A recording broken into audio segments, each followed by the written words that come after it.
ni mu murenge wa Rwemasha ariko yegeranye n'umupaka wa Uganda. Wageze muri uwo muryango yari yagiye gusura we n'abandi bana batumwe hakurya mu gihugu cya Uganda, ariko kuva icyo gihe ntawongeye kubabona. Mfite umwana wagiye mu murenge wa Bweya agiye gusura y'umuntu, hanyuma abana ngo babatuma hakurya uziko baturanye n'umupaka, arabura amwitamani iriho naramubuze burundu. Barambwiye ngo abashimose mu kwezi kwa cyenda kumwe n'abandi bana, nabimenyesheje boda y'u Rwanda ko abana bashimose nabo barambwiye ko babatwaye, ariko ntago ndamenya ahantu hari agenda nako ko ngica kandi uwo mwana yifite wenyine. Boda numvisha bambwiye ngo nabana barindwi, ngiye kubabaza barambwiye ngo batitwara mutumwe tugize hakurya kurana panda y'Ubugande iramushimora. Kugeza n'ubu hari mu kwezi kwa cyenda kugeza n'ikigese ndabona umwana wanjye kandi we mfite wenyine. Aho tabagwe abaturage bavuga ko bigeze abanyarwanda barekera kujya mu gihugu cya Uganda kuko bagiye kubahurira n'ibibazo.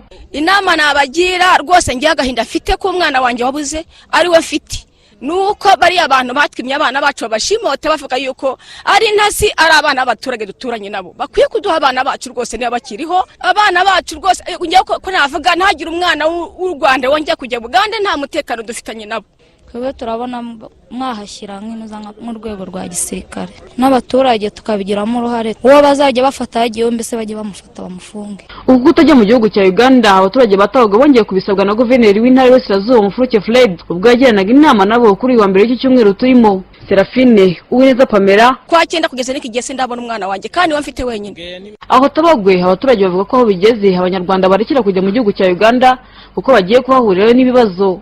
Inama nabagira rwose ngiye agahinda afite ko umwana wanjye wabuze ari we mfite, nuko bari abantu batwimye abana bacu babashimote bavuga yuko ari ntasi ari abana b'abaturage duturanye nabo, bakwiye kuduha abana bacu rwose niba bakiriho abana bacu rwose. Ngiye ko navuga ntagira umwana w'u Rwanda wongeye kujya Bugande nta mutekano dufitanye nabo.